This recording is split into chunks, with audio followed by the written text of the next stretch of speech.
ஃபோட்டோஷாப்பில் file எப்படி open பண்ணுறதுங்க பற்றி பார்க்க போகிறோம். ஃபைல் மெனுவில் ஓப்பன் செலக்ட் பண்ணுறீங்க. உங்களுடைய ஏரியா ஹார்ட் டிஸ்க் இருக்கும் இல்லையா, அந்த ஹார்ட் டிஸ்கில் நீங்கள் எங்கே ஃபைல் வச்சுருந்தாலும் நீங்கள் ஓப்பன் பண்ணிக்க முடியும். அதை வந்து ஆல் ஃபார்மேட்னா எல்லா ஃபைலுமே உங்களுக்கு வியூவில் தெரியும், நீங்கள் ஓப்பன் பண்ணிக்கலாம். ஃபைல் பிளெண்ட் மோட் செலக்ட் பண்ணிவிட்டு ஓப்பன் கொடுக்குறீங்க. ஃபைல் வந்து உங்களுக்கு ஓப்பன் ஆகிடுச்சு. ஓகேங்களா, க்ளோஸ் பண்ணிக்கலாம். So Photoshop CS3 default view இருக்கு இல்லைங்களா, டபுள் கிளிக் பண்ணிங்கன்னா ஃபைல் மெனு போய் ஓப்பன் கொடுக்குறீங்க இல்லையா, அதே டயலாக் பாக்ஸ் வந்து இப்போ ஓப்பன் ஆயிரும். ஃபைலை செலக்ட் பண்ணிக்கிட்டு ஓப்பன் கொடுத்துக்கலாம். இந்த ஃபைலை க்ளோஸ் பண்ணுறதுக்காக ஃபைல் மெனுவில் க்ளோஸ் ஷார்ட்கட் Ctrl+W கொடுத்தீங்கன்னா ஃபைல் க்ளோஸ் ஆகிடும்.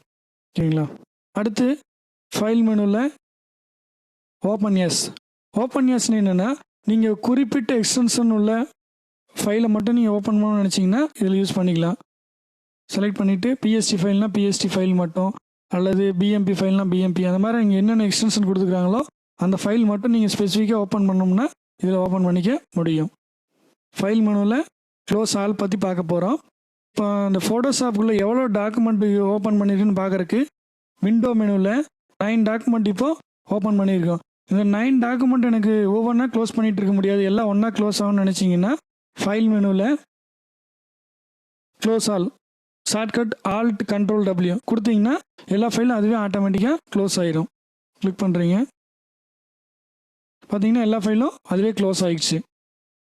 ஃபைல் மெனுவில் close and go to bridge shortcut Shift Ctrl+W. இப்போ நம்ம ஃபோட்டோஷாப்பில் 2 டாக்குமெண்ட் ஓப்பன் பண்ணி வச்சுருக்கோம். இந்த ஃபஸ்ட்டு டாக்குமெண்ட் மட்டும் எனக்கு க்ளோஸ் ஆகிட்டு இமேஜ் சர்ச் பண்ணுறதுக்காக எனக்கு அடோப் பிரிட்ஜ் ஓப்பன் ஆகணும்னு நீங்கள் நினச்சிங்கன்னா இந்த கமாண்ட் வந்து யூஸ் பண்ணிக்கலாம். ஃபைல் மெனுவில் close and go to bridge click பண்ணுறீங்க. முன்னால் இருந்த டாக்குமெண்ட் வந்து உங்களுக்கு க்ளோஸ் ஆகிடுச்சு, அடோப் பிரிட்ஜ் ஓப்பன் ஆகிட்டுருக்கு.